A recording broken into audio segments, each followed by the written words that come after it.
Hello बच्चों, कैसे हो आप सभी लोग। आई होप आप सब लोग बहुत अच्छे होंगे और अपनी हेल्थ का भी बहुत अच्छे से ध्यान रख रहे होंगे। मैं हूं डॉक्टर सुरेश कुमार यादव और आज हम लोग डिस्कस करने वाले हैं रेस्पिरेशन इन ऑर्गेनिजम्स। पिछले वीडियो में हम लोगों ने कुछ टॉपिक्स की बात की थी। सबसे पहले हम लोगों ने बात की थी रेस्पिरेशन क्या होता है, नीड ऑफ रेस्पिरेशन क्या है, और हम लोगों ने थोड़ी सी बात की थी अबाउट टाइप्स ऑफ रेस्पिरेशन। इसमें भी हम लोगों ने एरोबिक और एनारोबिक की बात की थी, राइट। आई होप आप सबको याद होगा, है ना। तो ये थोड़ी बातें हम लोगों ने डिस्कस की थी। इसके बाद भी हम लोगों ने थोड़ा सा एक टर्म फर्मेंटेशन की भी बात की थी, फर्मेंटेशन की भी बात की थी हम लोगों ने, ठीक है। तो ये टर्म्स आई होप आपको याद होंगे। नहीं याद है तो जल्दी से एक बार देख लेते हैं। रेस्पिरेशन क्या है? जो फूड सब्सटेंस है उसकी ऑक्सीजन की प्रेजेंस में ब्रेक डाउन करना सो दैट आपको एनर्जी मिले वेरियस मेटाबॉलिक एक्टिविटी को परफॉर्म करने के लिए। उस प्रोसेस को क्या बोलते हैं? रेस्पिरेशन। नीड क्यों है? क्योंकि हम लोग हमेशा कुछ ना कुछ किया ही करते हैं, इवन सो भी रहे तभी हमारे बॉडी में बहुत सारी एक्टिविटीज चल रही जिसके लिए एनर्जी चाहिए, और उस एनर्जी के लिए क्या चाहिए होता है? उस एनर्जी के लिए हमें रेस्पिरेशन करने की जरूरत होती है। एक्टिविटीज में क्या सेल डिवाइड कर रही है, रिपेयर कर रही है, हम सांस ले रहे हैं, हम सोच रहे हैं, तो इन सब चीजों के लिए क्या चाहिए होगी? एनर्जी चाहिए होगी। और एनर्जी के लिए हमें क्या करना पड़ता है? रेस्पिरेशन करना पड़ता है, राइट। टाइप्स की हम लोग बात करते हैं तो एरोबिक रेस्पिरेशन, दैट मींस वहां पर ऑक्सीजन, ऐसा रेस्पिरेशन जिसमें कि ऑक्सीजन का यूटिलाइजेशन होता है, या the respiration which takes place in presence of oxygen is known as aerobic respiration. और एनारोबिक रेस्पिरेशन का मतलब हो गया the respiration which is not taking place in presence of oxygen, मतलब उसमें ऑक्सीजन हो चाहे ना हो कोई फर्क नहीं पड़ता, उसको आप बोलते हैं एनारोबिक रेस्पिरेशन। फर्मेंटेशन एक ऐसा एग्जांपल था जिसमें कि माइक्रोब्स जो ग्लूकोज है उसको अल्कोहल में कन्वर्ट करते थे इन एब्सेंस ऑफ ऑक्सीजन, तो वो एक फर्मेंटेशन था, राइट। यहीं पर हमें कुछ और पॉइंट्स भी डिस्कस करने हैं। जैसे कहानी सुनिए, जब भी आप क्या करते हैं, जब भी आप एक्सरसाइज करते हैं, ठीक है, भाग रहे हैं, खेल रहे हैं, तो क्या होता है कि भाई थोड़े टाइम के बाद आपके जो, अगर आप बहुत एक्सरसाइज कर देते हो तो आप थक जाते हैं, है ना, थक जाते हैं। क्यों थक जाते हैं? ये सोचने वाली बात है। दिन भर आप बैठे रहिए आराम से, तब तो आप नहीं थक रहे, टीवी देखते रहिए तब तो नहीं थक रहे, लेकिन अगर आप दौड़ के आइए, भाग के आइए, उसके इसके बाद में आप थकने लगते हैं। तो सवाल आता है कि आखिर ऐसा क्यों होता है। देखिए, हमारी बॉडी में भी, जैसे मैंने कहा ना कि एनारोबिक रेस्पिरेशन ये जरूरी नहीं है कि सिर्फ माइक्रोब्स में ही हो, हमारी बॉडी में भी एनारोबिक रेस्पिरेशन होता है। तो एनारोबिक रेस्पिरेशन में होता क्या है? माइक्रोब के केस में क्या होता था, अगर आपको याद हो तो जो ग्लूकोज होता था, glucose in presence of oxygen किस में कन्वर्ट होगा? अल्कोहल में, plus water plus energy, right. यही चीज तो प्रोड्यूस हो रही थी, है ना। मेरे ख्याल से यहां पर कार्बन डाइऑक्साइड भी निकलेगा। लेकिन अगर हम बात करते हैं कि हमारी बॉडी में एनारोबिक रेस्पिरेशन कैसे हो रहा है, तो देखिए होता क्या है कि जब भी हम काम करते हैं, हैवी एक्सरसाइज करते हैं, तो उसको इसमें जो ग्लूकोज होता है भाई, नॉर्मली तो वो ब्रेक डाउन होता है एरोबिकली, खूब सारी ऑक्सीजन चाहिए तब वो ब्रेक होता है। लेकिन जब हम लोग बहुत जल्दी एक्सरसाइज कर रहे हैं तो वहां पर एनर्जी की रिक्वायरमेंट ज्यादा है, तो ग्लूकोज को बहुत जल्दी ब्रेक किया जाता है, और उस केस में होता क्या है कि ऑक्सीजन की डेफिशिएंसी हो जाती है। तो ऑक्सीजन की डेफिशिएंसी होने की वजह से क्या होता है कि जो ग्लूकोज है, जो कि नॉर्मली किसमें टूटना चाहिए, ग्लूकोज, सॉरी यहां पर थोड़ा गड़बड़ हो गया कि ये इन एब्सेंस ऑफ ऑक्सीजन में ये बनाएगा, और अगर आप ऑक्सीजन देते हैं तो क्या बनाएगा? ये बनाएगा CO2 plus water plus energy, right. यहाँ पर गड़बड़ हो गया था, तो ये एब्सेंस मतलब ऑक्सीजन नहीं है। तो नॉर्मल केसेस में तो CO2 वाटर और आपको एनर्जी मिलेगी, राइट। लेकिन जब आप जल्दी ग्लूकोज को तोड़ रहे हैं तो वहां पर ऑक्सीजन की डेफिशिएंसी होने लगती है। तो अगर ऑक्सीजन की डेफिशिएंसी होगी, एब्सेंस होगी, तब तो माइक्रोब्स के केस में अल्कोहल बन रहा है। हमारी बॉडी में अल्कोहल नहीं बनता है, हम लोगों की बॉडी में क्या बनता है, लैक्टिक एसिड। तो अगर हम ह्यूमन बींग्स की बात करते हैं तो इन ह्यूमंस की अगर ह्यूमन की बात करते हैं तो एनारोबिक के केस में क्या होगा, जो ग्लूकोज, तो अगर बात करते हैं ह्यूमंस के केस में तो ग्लूकोज जो होता है, glucose is converted into lactic acid and energy, lactic acid and energy, right. तो हो क्या रहा है बच्चों, इस चीज को समझिए कि जो ग्लूकोज है ना, सफिशिएंट ऑक्सीजन तो मिली नहीं, तो जब सफिशिएंट ऑक्सीजन नहीं मिलेगी तो ये ग्लूकोज किसमें कन्वर्ट हो जाएगा, लैक्टिक एसिड, यहाँ पर ऑक्सीजन नहीं है। और जब ये लैक्टिक एसिड हमारे मसल्स में डिपॉजिट हो जाता है, उसी की वजह से मसल क्रैम्प्स पड़ते हैं, जिसकी वजह से हम लोग थक जाते हैं। अगर आपने खूब हैवी एक्सरसाइज कर ली, खूब सारे डंबल उठा लिए या खूब खेल लिया, तो क्या होगा कि जब आप बहुत एक्सरसाइज कर रहे हैं तो उस एक्सरसाइज को करने के लिए बहुत सारी एनर्जी चाहिए, और जब आप बहुत एक्टिविटी करेंगे तो ऑक्सीजन की सप्लाई भी मतलब डेफिशिएंसी होना शुरू हो जाएगी, क्योंकि जो ऑक्सीजन है उसका जो ब्रेकडाउन रेट है वो बढ़ जाएगा ताकि वो एनर्जी को फुलफिल कर पाए, राइट। तो उस केस में क्या होगा, जब ऑक्सीजन की शॉर्टेज होने लगेगी तो glucose is being converted into lactic acid. Lactic acid की वजह से ही, डिपोजिशन या एक्यूमुलेशन ऑफ लैक्टिक एसिड की वजह से ही आप थोड़ा थक जाते हैं।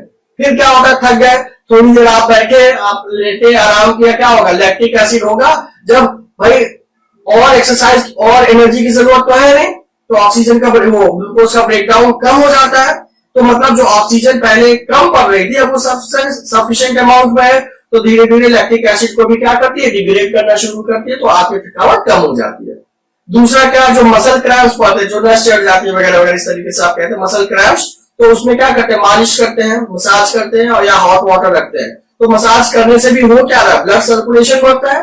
ब्लड सर्कुलेशन का मतलब ब्लड में तो डिजॉल्व होकर ऑक्सीजन पहुंचती है, तो कहने का मतलब हम लोग ऑक्सीजन की सप्लाई को इंक्रीज करने की कोशिश करते हैं। जब ऑक्सीजन सप्लाई बढ़ जाएगी तो लैक्टिक एसिड नहीं बनेगा, ग्लूकोज से सीधे सीधे एनर्जी बनेगा, है ना, लैक्टिक एसिड नहीं बनेगा, और लैक्टिक एसिड धीरे धीरे करके डिटोरिएट हो जाएगा, डिग्रेड हो जाएगा इन प्रेजेंस ऑफ ऑक्सीजन।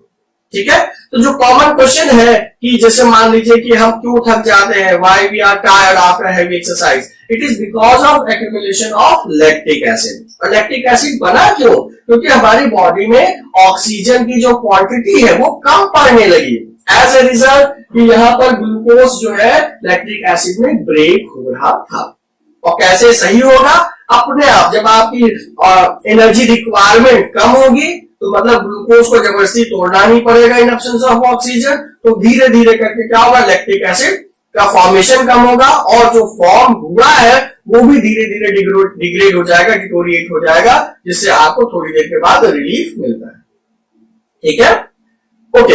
हम लोगों ने पिछली बार भी थोड़ी सी बात की थी, ब्रीदिंग की बात की थी, सांस लेने की हम लोगों ने बात की थी, राइट। क्योंकि रेस्पिरेशन तो सेकेंडरी स्टेप है। सेकेंडरी का मतलब रेस्पिरेशन होगा कब, भाई रेस्पिरेशन के लिए आपको पता चल गया कि ऑक्सीजन चाहिए।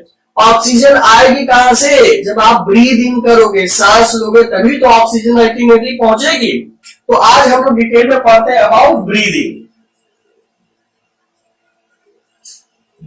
राइट।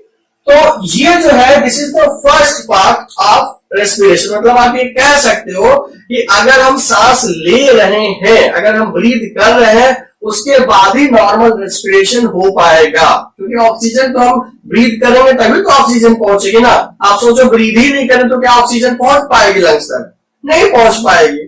ठीक है, एटलीस्ट ह्यूमंस के केस में तो नहीं पहुंच सकती है, राइट। ओके, तो समझना बहुत जरूरी है कि जो ब्रीदिंग है उसमें क्या है। तो अभी आप सभी लोग बाबा रामदेव को जानते ही हैं, है ना, कपालभाति, अनुलोम विलोम, ये सारी चीजें आपको पता है। सांस अंदर लीजिए, सांस बाहर छोड़िए, अंदर लीजिए, बाहर छोड़िए। तो ये क्या हो रहा है, ये ब्रीदिंग हो रही है।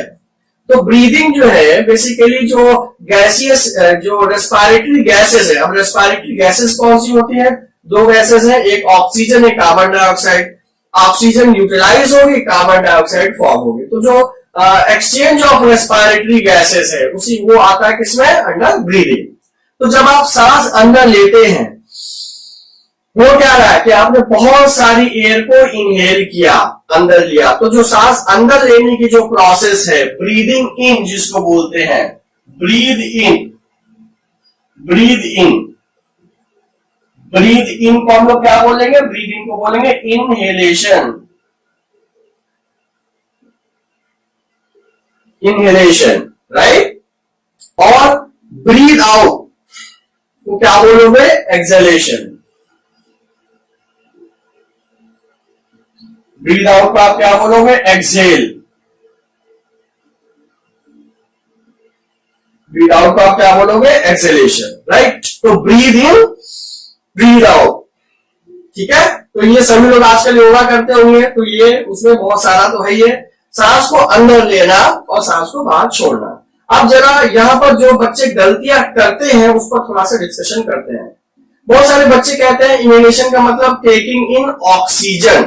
तो भाई हम ऑक्सीजन नहीं ले रहे हैं, हमारी नोज में कोई फिल्टर नहीं लगा हुआ जो सिर्फ और सिर्फ ऑक्सीजन को एब्जॉर्ब करेगा, नहीं, पूरी की पूरी एयर अंदर लेते हैं, पूरी की पूरी एयर बाहर लगाते हैं, बाहर निकालते हैं।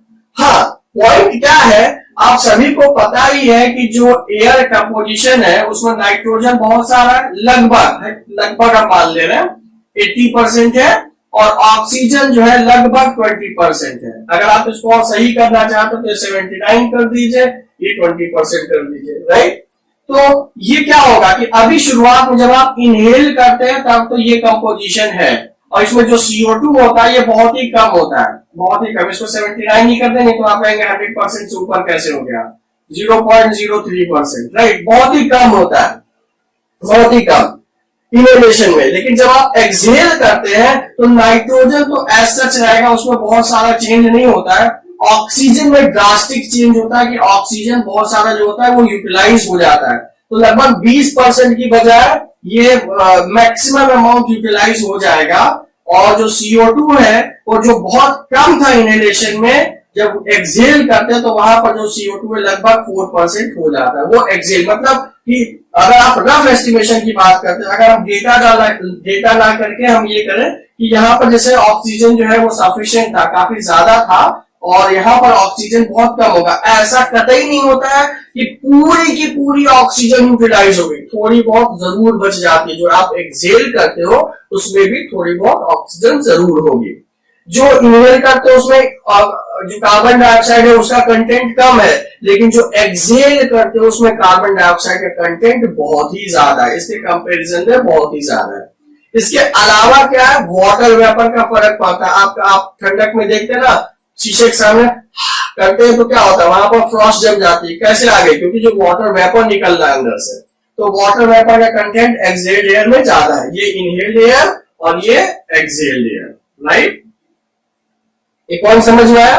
तो जो ब्रीदिंग है, ब्रीदिंग कैसे होती है इसको भी हम लोग थोड़ा सा समझते हैं, ठीक है। ब्रीदिंग कैसे होती है इसको भी थोड़ा सा हम लोग समझते हैं। तो देखिए बच्चों, ब्रीदिंग के लिए एक सिंपल एक्सपेरिमेंट हम लोग प्लान करते हैं। सिंपल एक्सपेरिमेंट, पहले एक्सपेरिमेंट से आपको समझाने की कोशिश करते हैं। मान लीजिए हमने क्या लिया, हमने एक बॉटल ले ली, हमने बॉटल ले ली, राइट। और इस बॉटल के नीचे हमने क्या किया, एक जो बलून है वो हमने बांध दिया। तो इसको टेढ़ा ना करके हम इसको सीधा ही रख देते। ये मान लीजिए ये बलून का हमने बलून फोड़ा और उसको नीचे बांध दिया। यहां पर लगाया कॉर्क और यहां से पास की 2 ट्यूब, और इस ट्यूब में हमने बांध दिए क्या, बलून्स, पिछले हुए बलून्स बांध दिए। तो ये पूरा अरेंजमेंट क्या हो रहा है, हमारी बॉडी में जो थोरेसिक कैविटी है, जो चेस्ट कैविटी है, बिल्कुल वैसा ही तो प्रतीत हो रहा है, वैसा ही तो दिख रहा है कि नहीं। तो देखिए होता क्या है बच्चों, इसको समझिए, ये बड़ी इंटरेस्टिंग चीज है, बहुत सिंपल चीज है, इसको समझना बहुत ही ज्यादा जरूरी है, ठीक है। जब आप क्या करते हैं, ब्रीदिंग कैसे करेंगे भाई, देखिए जैसे ही आपने इस रबर बैंड वाले या इस बलून वाले को ये नीचे खींचा, तो जब आप ये बलून को मान लीजिए इस तरीके से खींचते हैं तो होगा क्या, इस पूरे कैविटी का जो वॉल्यूम है वो इंक्रीज हो जाएगा। भाई आप सिंपल समझिए कि ये बलून पहले यहां था, जब आप इसको नीचे खींचेंगे तो ये एक्स्ट्रा वॉल्यूम हो गया ना, जो पहले था उसमें तो ये एडिशनल वॉल्यूम हो गया।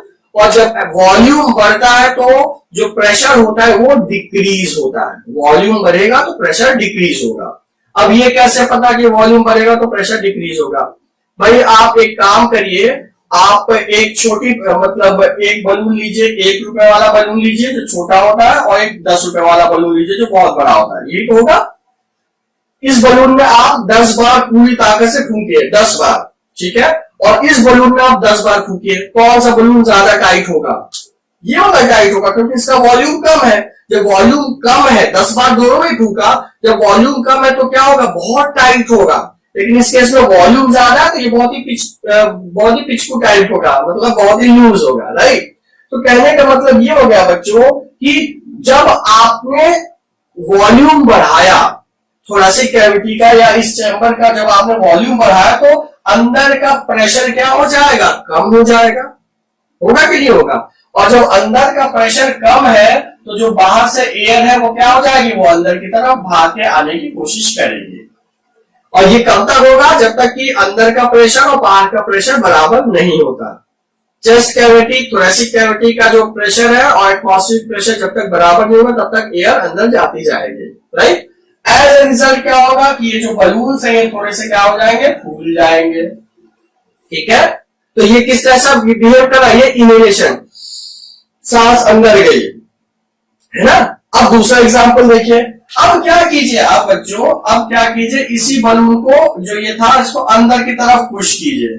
तो अंदर की तरफ पुश करने पर क्या होगा?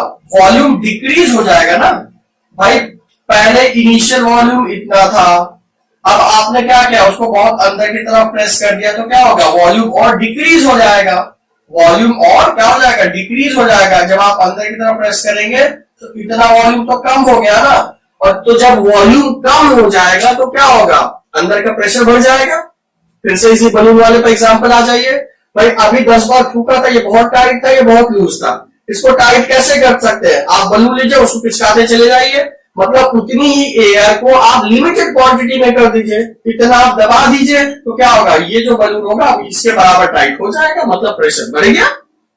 तो कहने का मतलब ये हुआ बच्चों, अगर आपने वॉल्यूम डिक्रीज किया तो अंदर का प्रेशर बढ़ गया। जब अंदर का प्रेशर बढ़ जाएगा बाहर के प्रेशर से, तो क्या होगा?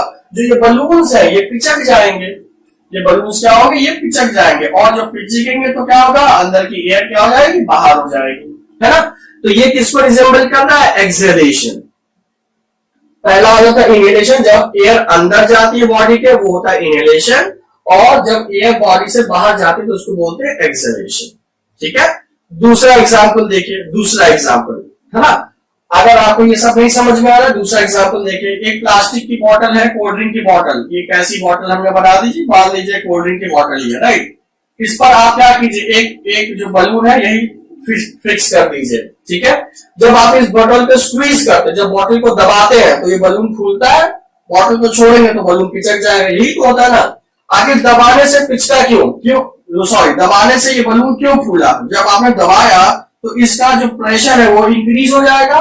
जब प्रेशर इंक्रीज हो जाएगा तो अंदर से एयर बाहर की तरफ जाने की कोशिश करेंगे। फिर से नॉर्मल छोड़ेंगे तो क्या होगा? वॉल्यूम बढ़ गया तो बाहर का प्रेशर ज्यादा, तो ये वापस से अंदर जाने की कोशिश करेगा तो बलून पिचक जाएगा, ठीक है। तो ये तो एक सिंपल एक्सपेरिमेंट था। आप जरा इसको कोरिलेट करते हैं कि एक्चुअल में होता क्या है, एक्चुअल में होता क्या है, ठीक है। तो देखिए ये जो बॉडी थी, ये जो हमारा बॉटल की बॉडी है, ये बेसिकली थोरेसिक कैविटी होती है।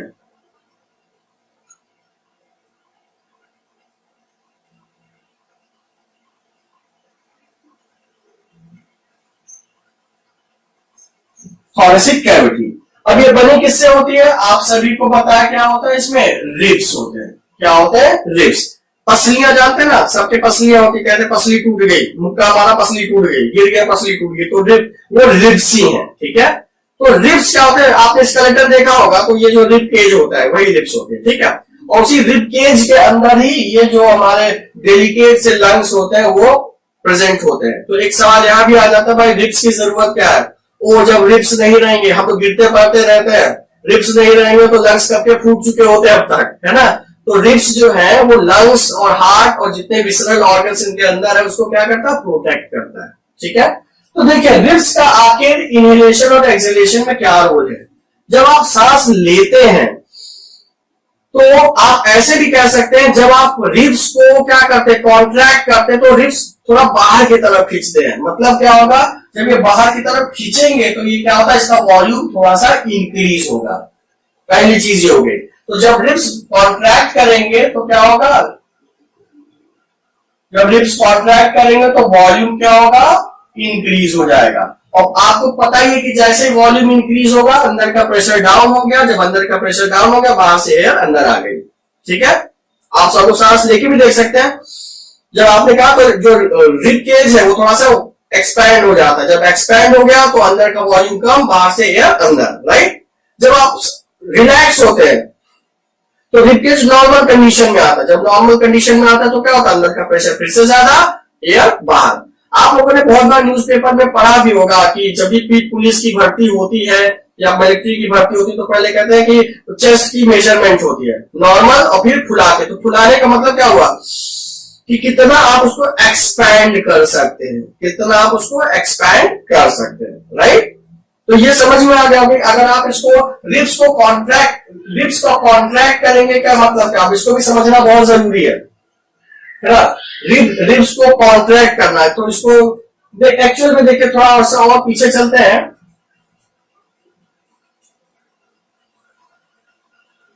कि आप ये कह सकते हैं कि रिब्स को कॉन्ट्रैक्ट करने का मतलब क्या होगा। भाई रिब्स को तो हम कॉन्ट्रैक्ट करें, कॉन्ट्रैक्ट का मतलब मैं ये कहना चाह रहा हूं कि इनके बीच में जो मसल्स होती है, जब ये मसल्स कॉन्ट्रैक्ट होंगी तभी तो रिबकेज बाहर की तरफ पुल आउट होगा, तभी तो रिबकेज जो है बाहर की तरफ पुल आउट होगा। तो आप जो रिब्स की बात कर रहे हैं तो रिब्स यहां पर क्या होगा, जो कॉन्ट्रैक्ट है इसको आप क्या कह सकते हैं, इसको रिब्स मसल्स कह लीजिए तो ज्यादा सही रहेगा,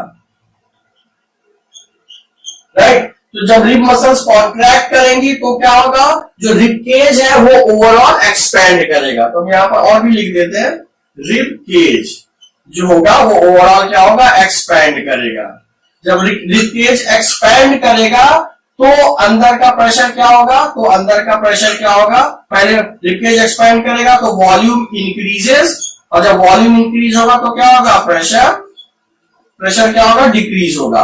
और जब प्रेशर डिक्रीज होगा तो क्या होगा, बाहर से एयर अंदर आएगी। ठीक है, रिब मसल्स कॉन्ट्रैक्ट, जब ये मसल्स कॉन्ट्रैक्ट करेंगी दो रिब्स के बीच में तभी वो जो रिब केज है वो मसल्स कॉन्ट्रैक्ट की तभी ये रिब्स पुल आउट होती है, जब पुल आउट होंगे तभी रिब केज एक्सपैंड होता है। ठीक है, अगर मसल्स के केस में आप कंफ्यूज हो रहे हैं आप खाली रिब केज तक ही समझ लीजिए, कोई दिक्कत नहीं है। ठीक है, अब ये जो हमने नीचे बनाया था बलून लाइक जो बनाया था ये होता है डायाफ्राम। ये क्या होता है, डायाफ्राम।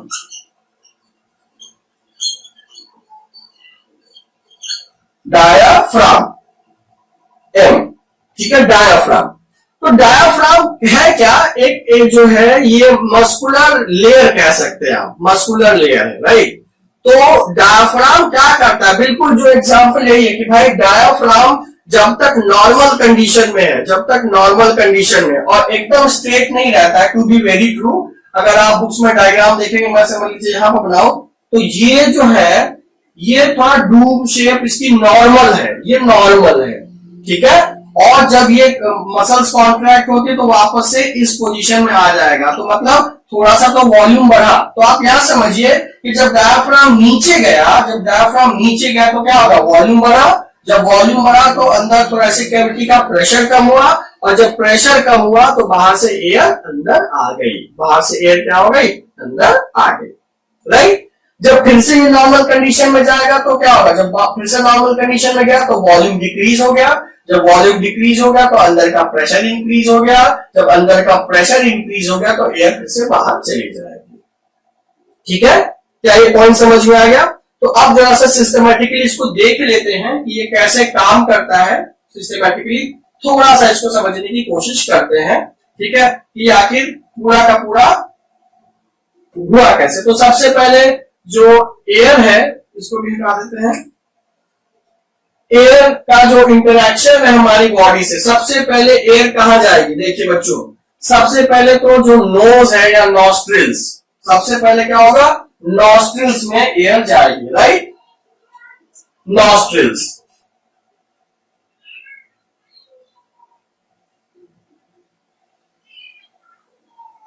नॉस्ट्रिल्स। तो नॉस्ट्रिल अगर हम नोज बनाए, कैसे बनाए, मान लीजिए हमने ये नोज बना दिया, ठीक है। डायग्रामेटिक आपको समझाने की कोशिश करें। तो पहले नॉस्ट्रिल्स में गई, ये समझिए ओपनिंग है नॉस्ट्रिल्स ये वाली, ठीक है। तो जब आप नॉस्ट्रिल से एयर अंदर लेते तो पहले तो समझिए नॉस्ट्रिल्स में क्या क्या खास बात है। नॉस्ट्रिल्स में प्रेजेंट होते हैं बहुत सारे हेयर्स। इसमें क्या प्रेजेंट है? हेयर्स, सभी को पता है, ठीक है। आपने यकीन होगा शीशे के सामने नोज पे देखिएगा बहुत सारे हेयर्स होंगे।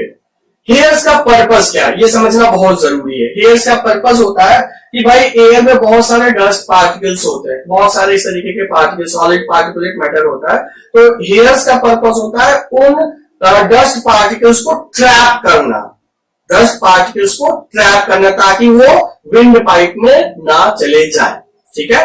दूसरा क्या होता है, नॉस्ट्रिल्स की अगर बात करें तो उसकी लाइनिंग होती है म्यूकस की। तो हेयर्स के बाद जो सेकंड चीज है दैट इज म्यूकस। म्यूकस क्या होती है?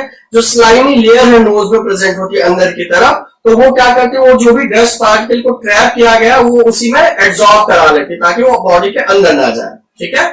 इसके अलावा नॉस्ट्रिल का काम होता है कि जो आप एयर इनहेल कर रहे हैं उसको बॉडी टेम्परेचर के अकॉर्डिंग उसको रेगुलेट कर सके, ठीक है। तो उसके बाद ये एयर जो है नॉस्ट्रिल से होती हुई कहां जाएगी? विंड पाइप में जाएगी।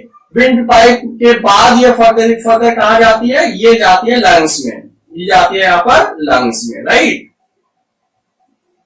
ये जाएगी यहां पर लंग्स में। तो आपको हमने भी बताया कि लंग्स जो है किससे कवर होता है? रिब केज से कवर होंगे। तो रिब केज जब ये एक्सपैंड होता है, रिब केज एक्सपैंड हुआ तो अंदर का वॉल्यूम बढ़ गया। जब अंदर का वॉल्यूम बढ़ गया तो प्रेशर कम हुआ। जब प्रेशर कम होगा तभी एयर अंदर रश करेगी। तो वॉल्यूम बढ़ने के दो कारण है, एक तो रिब केज का एक्सपैंड होना पहली बात, और जो डायाफ्राम था जो नॉर्मल केस में डूम शेप था इसका भी फ्लैट एंड होना। तो जब ये फ्लैट हो जाता तो देखिए कलेक्टिव एफर्ट है, रिब केज भी बढ़ रहा है और डायाफ्राम भी नीचे आ रहा है, तो वॉल्यूम बहुत ज्यादा बढ़ जा रहा है तो प्रेशर बहुत कम होगा, इसीलिए सांस ले लेते हैं आराम से, ठीक है। जब वापस से रिब केज रिलैक्स होगा, मतलब रिब केज जब कॉन्ट्रैक्ट होगा, जब ये कॉन्ट्रैक्ट होगा और ये जो डायाफ्राम है ये भी वापस से डूम शेप हो जाएगा, तो क्या हो जाएगा उस केस में? उस केस में हो जाएगा कि वॉल्यूम अंदर का कम हो गया। जब वॉल्यूम अंदर का कम होगा तो क्या होगा? एयर बाहर चली जाएगी, राइट। यहीं पर एक बात करनी है स्नीजिंग की। छींकते हैं ना, कभी कभी छींक देते हैं, क्यों छींकते हैं? भाई मान लीजिए कुछ ऐसी चीज आ गई, कुछ अनवांटेड चीज आ गई, डस्ट पार्टिकल वगैरह जो कि एयर्स वगैरह से बचता बचा था जो हमारे विंड पाइप में चला गया, ट्रैकिया जिसको बोलते हैं, राइट। तो उस केस में होता क्या कि हम स्नीज आउट करते हैं ताकि उस डस्ट पार्टिकल को फोर्सिबली हम लोग नोज से बाहर निकाल पाए, फोर्सिबली, ठीक है, ताकि अंदर जाके वो प्रॉब्लम ना करे। तो छींक आना एक अच्छी बात है, क्यों? क्योंकि अगर कोई छींक आ रही मतलब आपने कुछ इस तरीके का इनहेल कर लिया जो आपको इनहेल नहीं करना चाहिए था, तो आप छींक मारते हैं तो उससे क्या होता है, उससे सारा का सारा जो अनवांटेड पार्टिकल है वो बॉडी से बाहर निकल जाता है, राइट। तो बच्चों आई होप आपको ब्रीदिंग जो प्रोसेस है वो थोड़ा सा क्लियर हुआ होगा। ब्रीद इन ब्रीद आउट कैसे करते हैं, क्या करते हैं। ब्रीदिंग इन में किस तरीके से आपका रिब केज इन्वॉल्व होता है, डायफ्राम इन्वॉल्व होता है, क्या कोरिलेशन है प्रेशर का और वॉल्यूम का, है ना, क्या पर्पस है हेयर्स का, म्यूकस का, नॉस्ट्रिल्स में एंड सो ऑन। तो ये सारे क्वेश्चन आई होप आपको बहुत अच्छे से समझ में आए होंगे। इससे रिलेटेड क्वेश्चन कीजिए, और अगर ये चीज नहीं आती है तो कमेंट्स में आप बता भी सकते हैं, तो फिर से we will discuss it again, ठीक है। तो बच्चों मिलते हैं नेक्स्ट वीडियो में सब्सिक्वेंट टॉपिक्स के लिए। Till then stay fit and stay healthy.